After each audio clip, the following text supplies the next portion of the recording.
The car engine cut out with a final shudder right in front of Grandma's cozy house.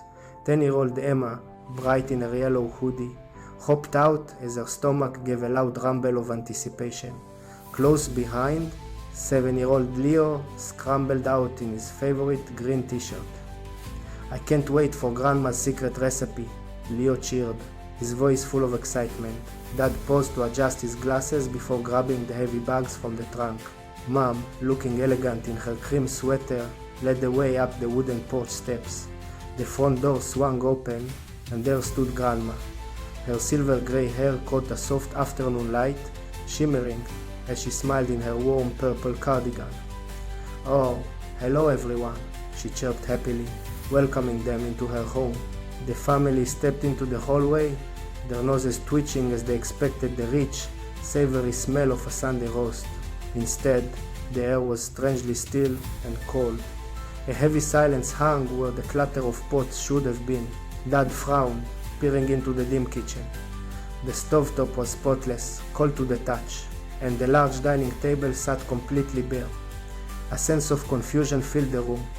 "Where is the food, Grandma?" he asked softly. Grandma froze mid-step. She touched her cheeks with both hands, her eyes growing wide with sudden realization. "Oh no, the calendar! I completely forgot about the dinner!" she cried out. Leo groaned, clutching his stomach in dramatic despair. "But I am starving," he lamented. Emma looked at the empty, polished counter and then at her grandmother, whose face fell as she looked ready to cry. The disappointment was thick, but Emma wouldn't let it last. "Don't worry," Emma said firmly, pulling her hair back into a determined ponytail. "We can cook it together. It will be an adventure." The mood shifted instantly. Dad stepped up, filling a large pot with water and setting it firmly on the stove. "I will handle the pasta," he announced with a wink. Mom moved to the pantry, gathering fresh vegetables. Soon, the rhythmic sound of her knife hitting the cutting board filled the room like a heartbeat. The kitchen was finally waking up, coming alive with the spirit of teamwork. Emma grabbed plates and forks, setting the table with practiced care. Meanwhile, little Leo climbed onto a stool, eager to be part of the magic. He reached for a heavy bag of flour, but his small grip slipped.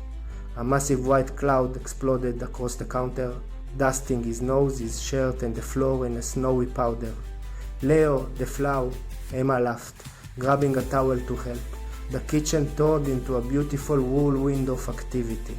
Steam began to rise from the boiling pot, and the mouth-watering smell of fresh pasta finally filled the air.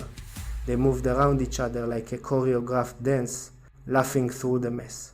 Finally, Dad scooped the steaming noodles onto a large platter. "Dinner is ready," he declared, his voice booming with pride and hunger. They all sat around the table, the simple but perfect meal steaming in front of them. The room was warm again. Grandma sighed, looking at the faces of her family illuminated by the soft light. "I am so sorry, I forgot," she whispered, her voice trembling slightly.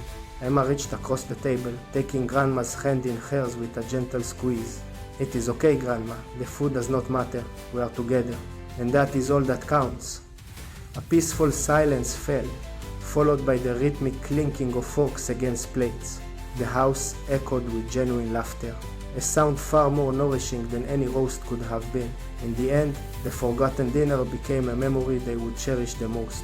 They ate, they talked, and they were simply, happily home.